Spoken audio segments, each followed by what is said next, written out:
Stranger on a Train by the Caliban Tales. Read for you by Thoughtful Devil. My name is Andrew Eriks. I lived once in a city called New York. My mother is Terry Eriks. She's in the phone book. If you know the city and you read this, find her. Don't show her this, but tell her I love her and that I'm trying to come home. Please. It all started when I decided, around the time that I turned 25, that it was time for me to give up taking my backpack into work. It would make me look more mature, I thought, if I wasn't lugging around a book bag everywhere like a high school student. Of course, this meant that I had to give up reading in the subway on the mornings and afternoons, since I couldn't fit paperbacks into a pocket. A briefcase would have been out of line since I was working in a factory, and messenger bags always seemed a little too purse-like for my liking. I had an MP3 player, which helped pass the time for a while, but when it broke, it would shut down at the end of every song if I didn't skip to the next track manually. I gave that up too. So every morning I'd sit in the metro for a half hour that dragged on endlessly, with nothing at all to do but watch my fellow passengers. I was slightly shy, so I didn't like to be caught at it, so I'd surreptitiously watch people. Interestingly enough, I quickly discovered that I wasn't the only person in the world who was uncomfortable in public. People covered it up in various ways, but I learned to see through them. I divided them up into categories in my head. There were the fidgeters, who couldn't get comfortable no matter what they did, shifting their weight, moving their hands, inching their legs closer to the bench and then further. They were the most noticeably nervous people.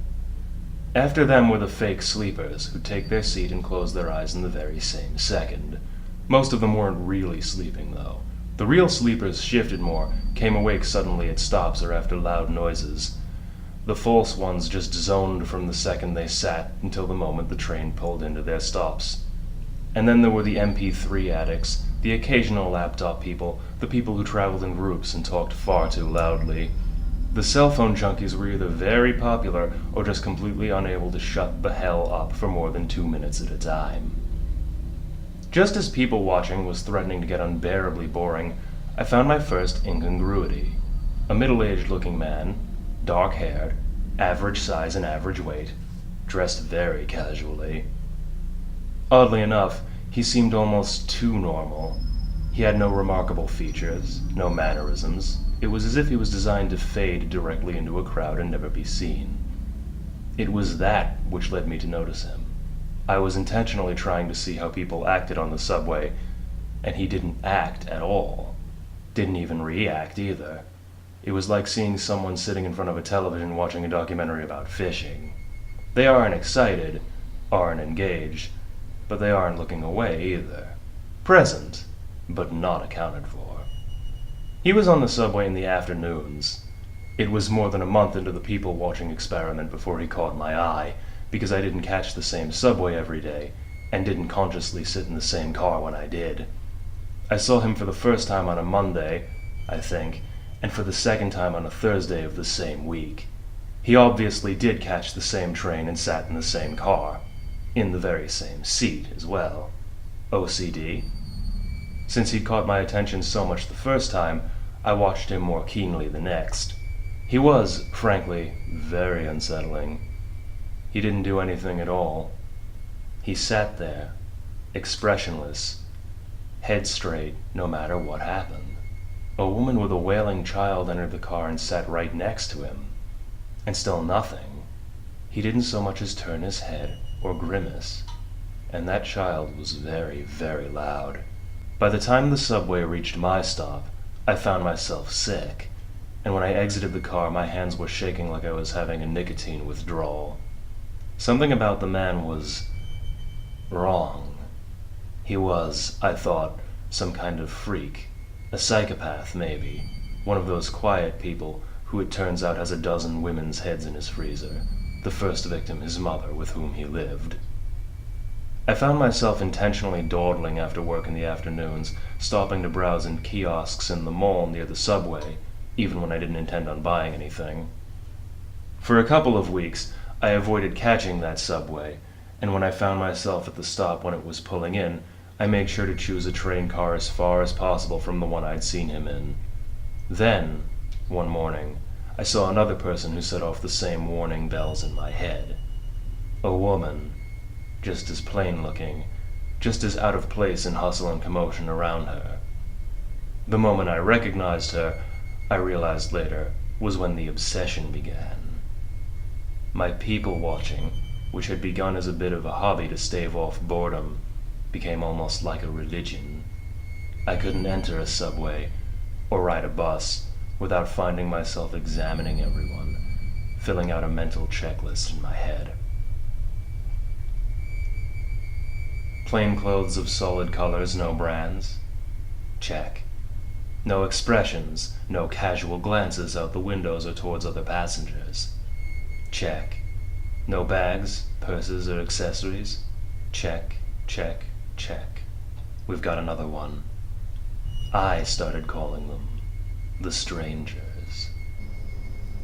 I didn't see them every day, even after I started taking the metro more than I needed to, even when I found myself riding buses out of my way in the evenings. But there they were, often enough. Seeing one would set my teeth on edge, make my palms sweaty and my throat feel dry. If you've ever given a speech, you might recognize this feeling. Even though they didn't pay me the slightest bit of attention, I felt like I was on display for them. I could see them, plain as day. How could they miss me? They didn't, though. Not in any way that I could tell. And when, eventually, my curiosity overpowered my fear, I decided to follow one. I chose the one that I'd found first, the man in the afternoon subway who always kept the same seat. I got on, and took a seat beside him. We rode all the way to the end of the line, and he rose and walked out before I did. Keeping distance between us, I tailed him, but he didn't go far. He took a seat on a nearby bench, as expressionless as always, and I turned a corner and waited, trying to look nonchalant. After a few moments, the next metro arrived, and I watched him enter it, and saw him take the same seat. I couldn't find the nerve to follow him again. He hadn't gone anywhere. He just rode the metro to the end of the line, and then what? Rode it back?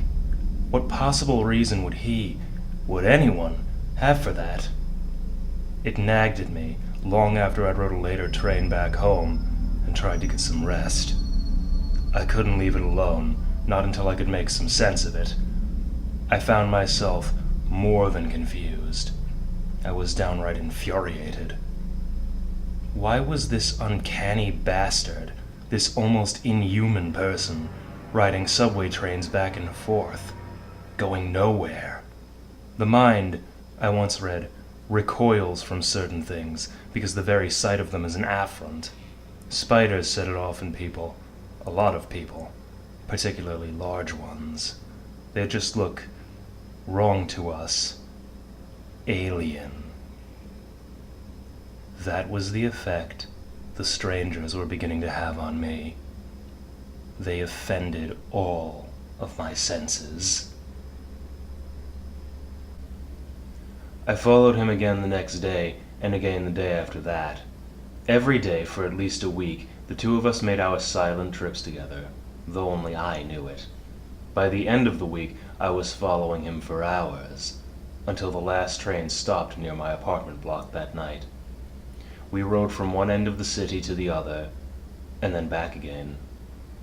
I wasn't people watching anymore. I was person watching, stranger watching. I didn't have eyes for anyone else, though peripherally I noticed more than a few confused glances sent my way. Other than that, we two might have been the only two people in the world for all I cared. I lost my job the next week. My manager was kind and timid, but firm. I wasn't concentrating. I had no focus. Wasn't being anywhere near productive. It was actually quite a speech, I think, though I barely heard it. All I could think about was my new work, my vigil. What would that man, no, that thing, on the subway get up to when I wasn't there to keep an eye on him? I left work for the last time at afternoon that day. Normally I'd have started tailing my subject at 5:30, but I was sure he'd be waiting for me. I wish, now, that I'd paid more attention to that day. Was it sunny? It was summer, after all. I could have walked around downtown, maybe looked at a few pretty girls. Could have had an iced cappuccino and a smoke in an outdoor cafe in the Lower East Side, and then gone home, put my growing obsession out of my head, found a new job and taken to reading on trains and buses again. Instead, I waited. More than one train goes up and down these lines, so I sat in the station for at least an hour until I saw him through a window. I walked into the subway car and noticed for the first time that my skin wasn't wet, my hands weren't shaking, my heart wasn't pounding hard. I sat, for the first time, right across from him, directly in his line of sight. Watched for a change in his face. Would he recognize me? If he did, there was no sign of it, and I was looking hard. We must have made quite a pair, sitting across from one another that afternoon, staring at and into one another. It was hard not to let the building rage in me contort my face, but with effort I was able to keep as still and as expressionless as he. Inside, I screamed at him. "See me! I know what you are!"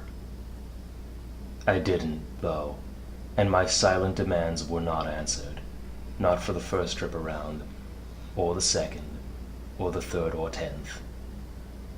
We rode into the night together, and at each terminus we got out together and waited.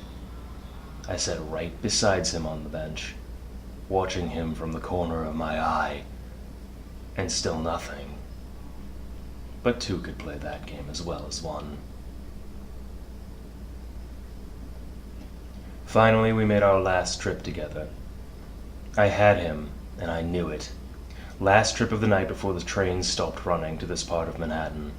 I'd always let him get away from me at that point, because the end of the line is a long way from where I live, and the buses stop running at the same time as the subways. But this time I'd follow him, finally see what he was when the trains stopped running. I'd get some answers. Maybe. The subway rolled on, and the anticipation grew in me.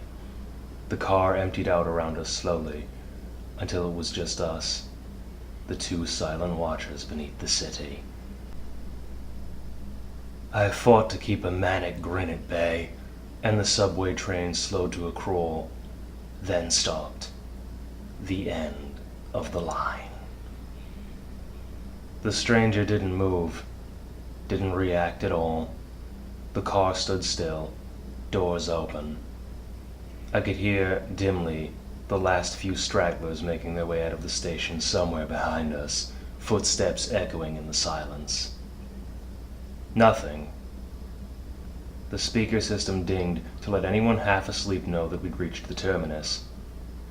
Still nothing. And finally, I could hear footsteps again. A conductor popping his head into each car to make sure it was empty before taking the train wherever the hell it goes for the night. I didn't take my eyes from my silent prey. I managed to see the conductor from the corner of my eye when he finally reached our car. He looked in, his eyes roamed over us, and a puzzled look came over his face. He blinked a few times, and paused. I waited for him to speak, and the moment stretched out, but then, with a slight shake of head, he left us. There was a car ahead of ours, and I heard him stop to check that one too. And then a few moments later, the train started up again. We rode for a time, and then looped around and the subway was parked. I could see into the windows of more trains on either side of us, and through their opposing windows into even more. And then, he smiled at me. It was just a small curl of the lip that would have gone unnoticed if I hadn't spent the last several hours studying his face. "So," he said in a rough baritone, Here we are. I tried to respond, but couldn't right away. My throat had clamped shut. Terror filled me. It felt like the whole underground cavern we were in had just collapsed onto me. I coughed and stammered and finally managed, with a voice raspy from disuse, to ask the question that had kept me up at night, drove me to madness, and led me to this place in this moment. What are you? He ignored me, and the train doors opened. Then, shockingly, he turned to face me. Coming. He didn't wait for an answer, but walked out onto the platform. I scrambled to follow. Talk to me.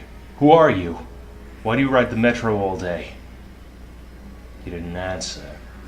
I couldn't see his face, but it's safe to guess that he didn't react at all, no more than he reacted to anything else. I stalked after him, still shouting, but I gave up.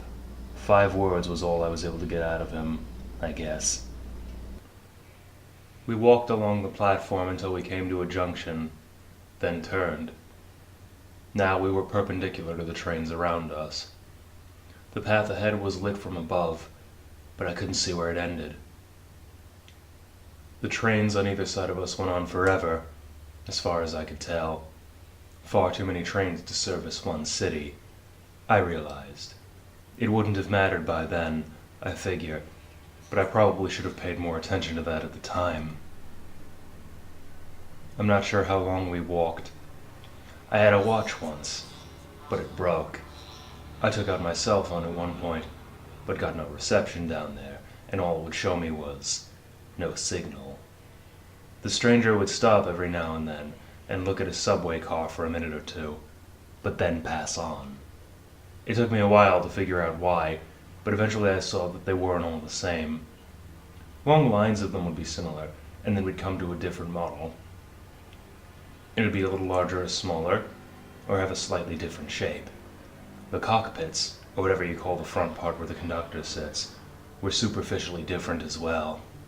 I didn't and don't know exactly what he was looking for, but eventually he must have found it, because we turned again, and the subway doors opened when my impromptu guide stepped in front of them. We entered and took our seats. Are you willing to say anything now? I asked him. No answer. I sighed with frustration and seriously weighed the pros and cons of just knocking him out right there, when suddenly the lights in the car came on, and I heard the engine starting up.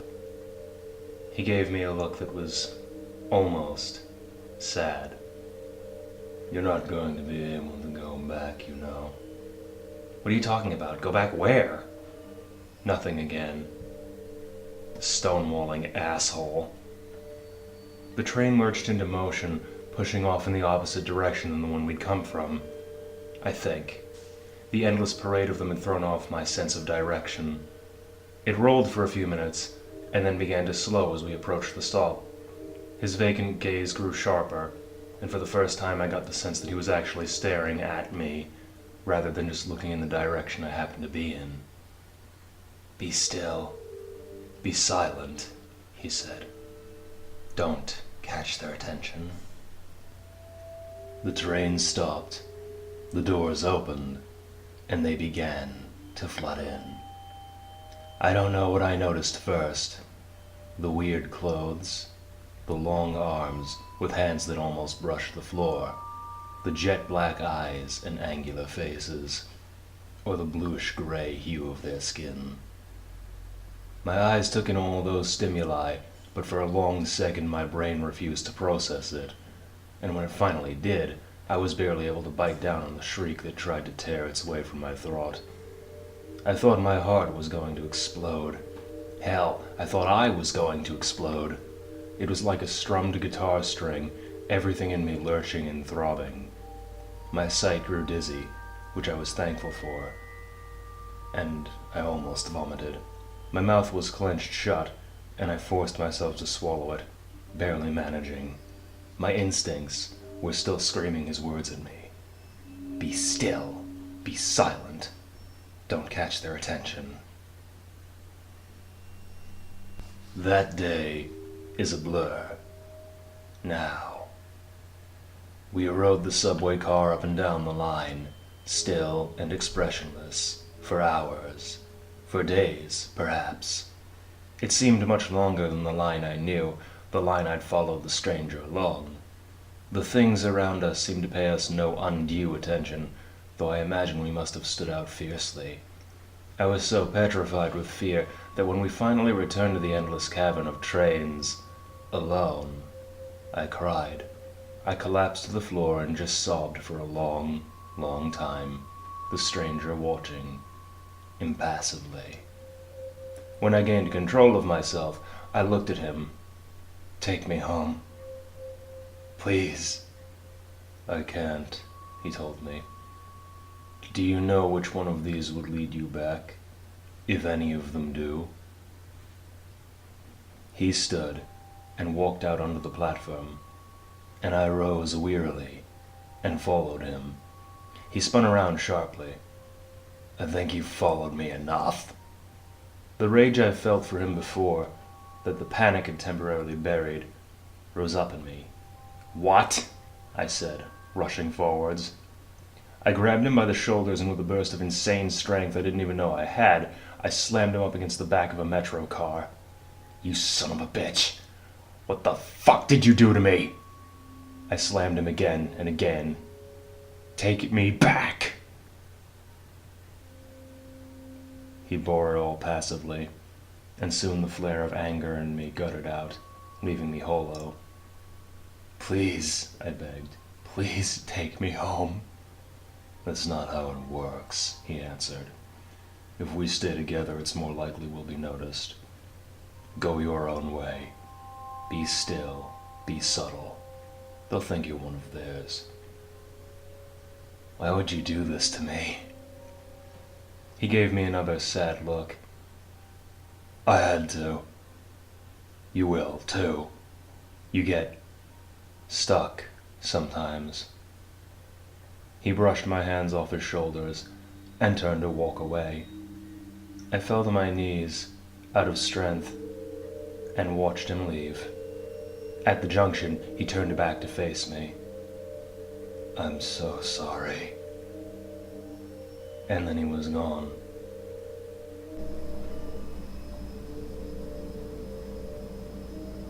I stayed there, on the cold tiles, for a long, long time. I curled up into a ball and wept. After there weren't any tears left in me, I even managed to get some sleep. When I awoke, the subway train I'd come in on was gone, off carrying more dead-skinned abominations to wherever it is dead-skinned abominations go. I couldn't handle going back there anyways. I tried to find my way back to where I'd started, to find a subway that I thought I recognized, but I wasn't sure which direction I should have been going in anymore. I walked for an hour, then another. Finally, I found one that might have looked familiar, or at least I was desperate enough to imagine that it did. When I stepped up to the door, it opened for me, and I took a seat. It started up, and in spite of being a lifelong atheist, I prayed hysterically.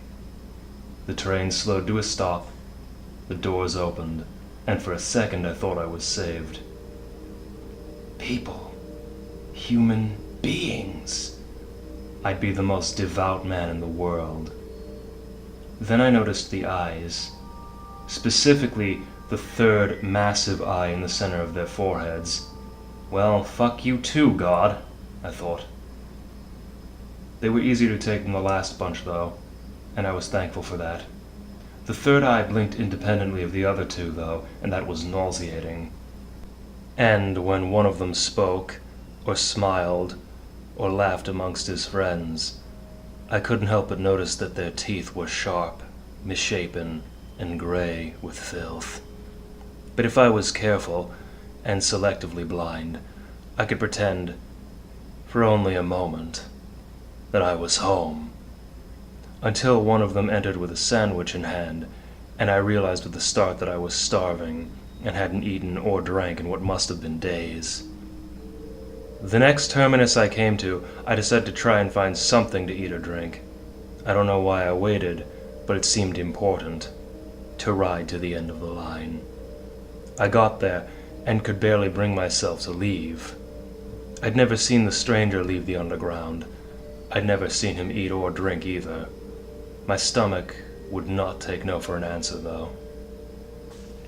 I steeled myself and tried to keep my face carefully neutral, and I made my way out into the station proper. And then I got confused. I was looking for escalators, or stairs, or something like that, but all I saw were holes in the ground, the walls and the ceiling. Gaping, irregularly sized holes, like I was in the middle of a beehive. What was I supposed to do? Leap into one? It didn't make any sense to me, not until I saw someone come through. He floated up through the floor, and then floated past me.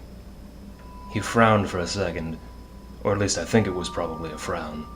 But whatever kept them from recognizing me as alien in the subway extended at least this far. It did not, unfortunately, allow me to levitate, which seemed to be the only way out of the subway station beehive thing.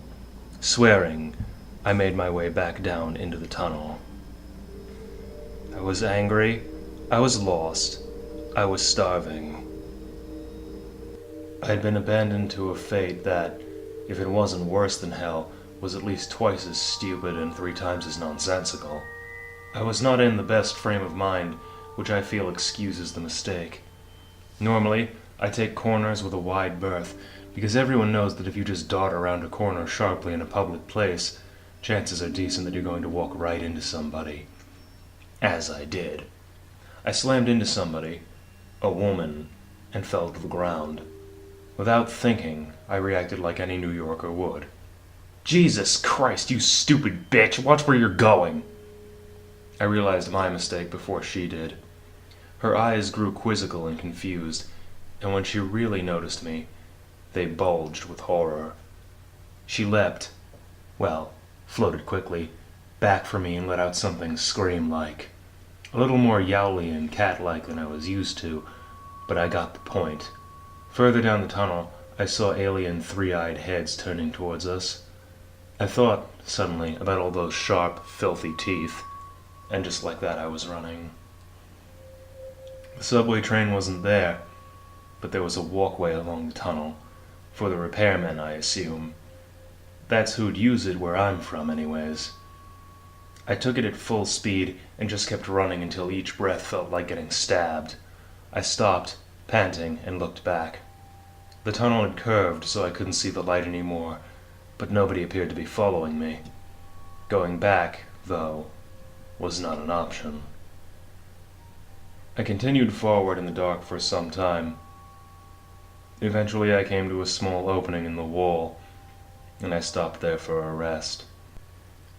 Hunger, despair, and a full-speed, terrified run had all left me absolutely drained. I probably would have wept again, which seemed to be all I was capable of lately, but it just seemed like too much work.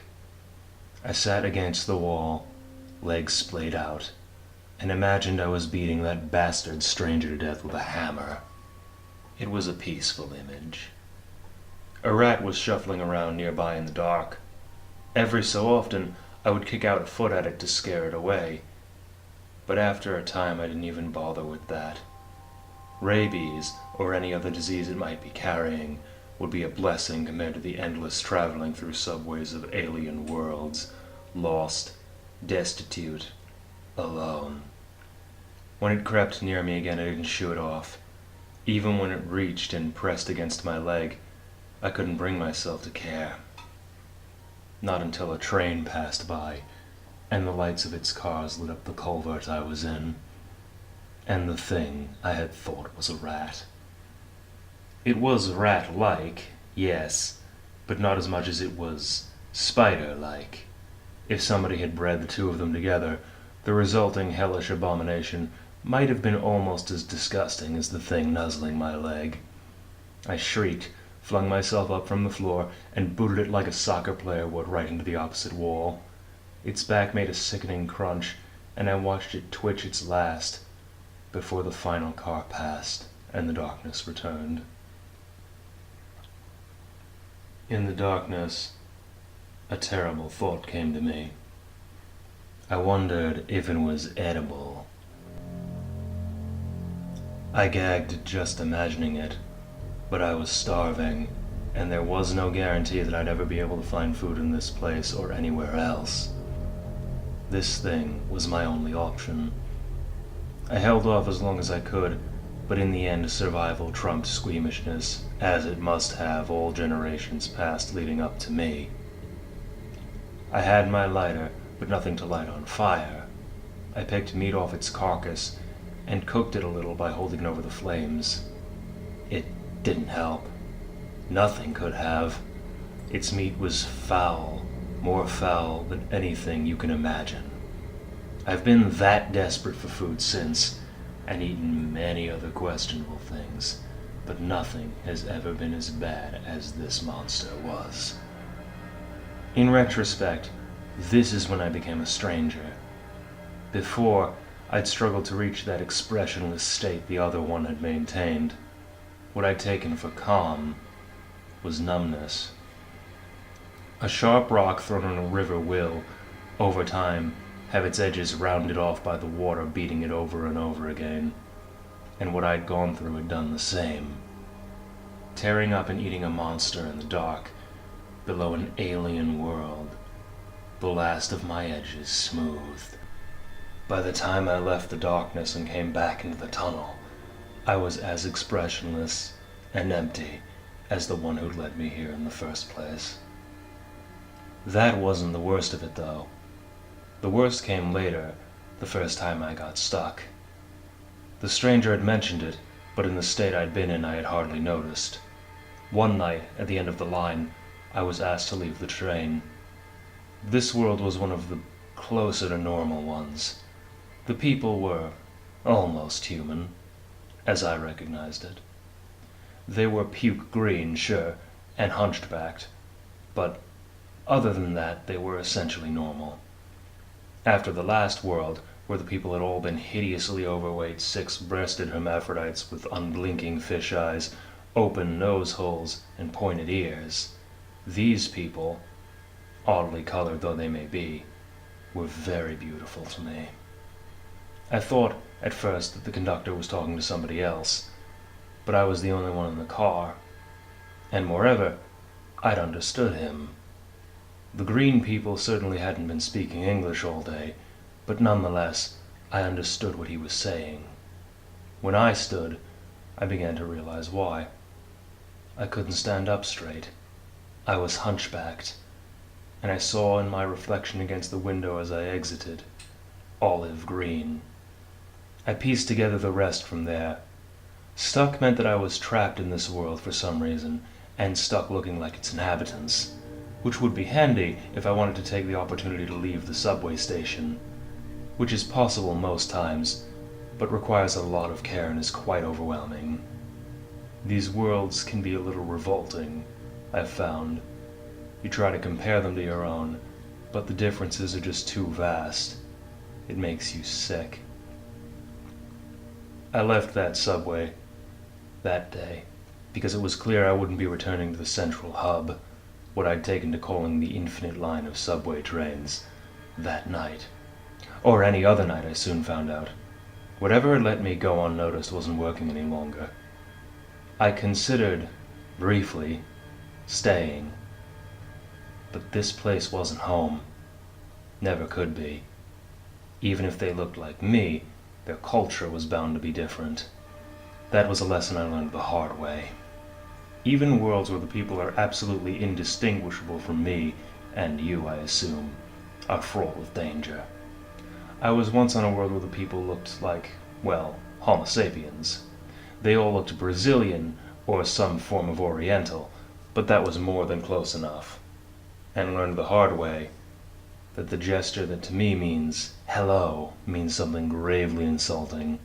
Insulting enough that I'd been beaten half to death while a crowd looked on with approval. Besides, even if that place had a culture I could fake, I didn't want to stay. I wanted one of two things, and only those two things. To find my way home, or to find the stranger who'd set me on this path and kill him. Nothing else would ever do. So I moved on. I wasn't sure, though, if I could do to some poor sucker what had been done to me. Could I really force someone else to wander the eternal underground? It turned out I didn't have to. After a few months, one of them did notice me, yes, and began to follow me for weeks, as I had once. I very carefully made it seem like I hadn't seen him, just as the original stranger had. But I was torn between the desire to warn him away and the desire to bring him to the end of the line, so I could leave this place already. That last dismal night, he followed me to the end of the line just as I had done once. He hadn't managed to work up the nerve to sit directly across from me or right behind me or anything like that, though. And as soon as the train stopped at the terminus, he rushed off. I waited, hoping the conductor wouldn't see me and I could continue on, but to no avail. I left the car, and the metro rushed off without me, and I swore inside. As I walked around the corner towards the ticket booths, the young man who'd been following me attacked. He had a wicked, curved blade, striped and black, and he should have caught me by surprise, but I'd been traveling through hostile alien worlds for many years. My reflexes were sharp. We struggled viciously before I managed to wrestle the pseudo-tribal knife from him. I don't know how it got in his neck. I don't think I even wanted to kill him. I hadn't even been that angry, remembering my own building rage from so long before. Afterwards, as he lay there, bled out and empty-eyed, I got pissed. I kicked him repeatedly, screaming, "You dick! You were supposed," kick, "to follow me!" Kick. I fled the scene of the crime, but not for long. I was there bright and early the next day to catch the first subway of the morning. And that night, when I rode it all the way to the end of the line, I was invisible again. I guess you can either kill them or bring them with you, if you want to return to the central hub. I was invisible again, but I was also green and hunchbacked still. I stayed that way until the next time I became stuck. The next time I killed. That one went so much faster. I didn't wait for her to follow me. Once I was recognized as a stranger, I recognized her as the next one, and I made my choice. I won't bring anyone else into this. I can't. It makes me wonder about the stranger who inducted me. I wonder what he originally looked like, and whether he knew he could have killed me. I wonder, too, about the others I saw back home, and the rare few I come across since I left. Do they kill them, or take them? And whichever one they choose, do they consider it a mercy? I can't bring myself to talk to them, to ask. We're damned either way, and the damned should always suffer in solitude. I have killed 15 now, and I've gotten reasonably good at it. But I've made a decision. I'm done killing. Innocents, at least. Before I returned to the central hub, I filled a backpack with as much paper as I could cram into it, and I wrote my experiences down, over and over again, to be left in as many subway trains as I can. A couple thousand messages in bottles, cast into a sea of steel rails. This is a request, and a warning.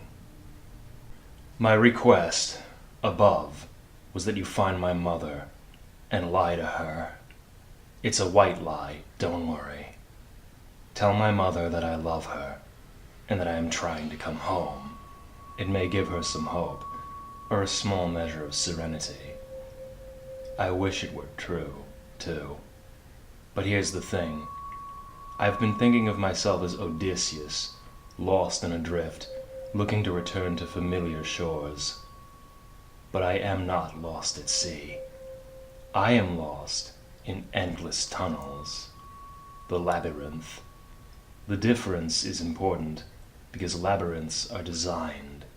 Labyrinths are built. Somebody or something made this impossible place, and they must be held accountable for what they've done to me.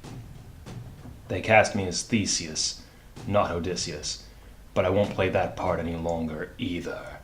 The strange rules of this place have turned me from the human I began as into something else, then something else again. They have made me a monster, and so I will be the Minotaur of this labyrinth. And if I can, I will tear it down around me. And I will destroy those that built it. My warning is that you should be very, very wary in public places. Be wary of silent, expressionless men and women. Keep your distance. They may kill you, or they may do something worse. And if you see them, run far and run fast. And even more importantly, I warn you, I beg you, never ride the train to the end of the line.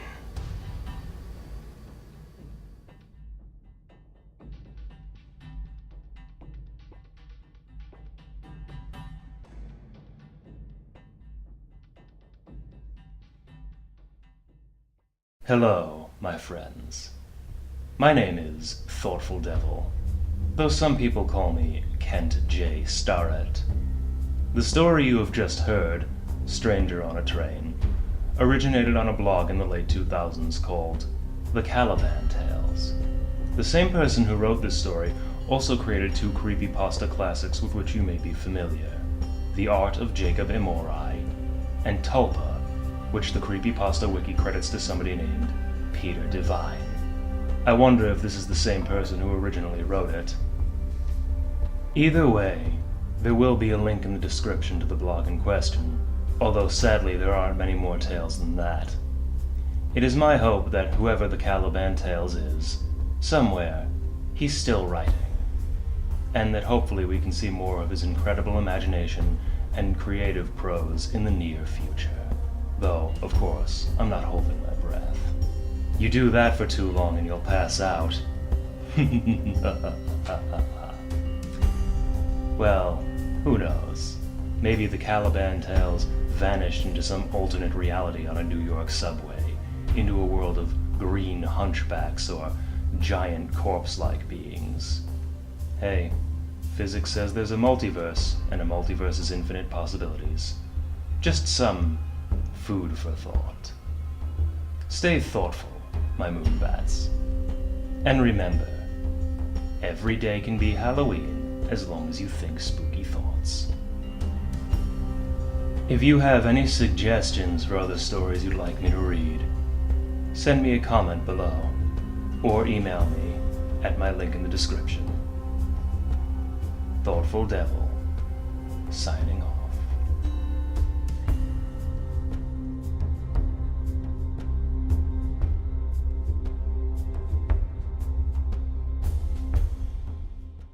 But for a long second my brain refused to process it, and when it finally did, I was barely able to bite down on the shriek that tried to tear its way from my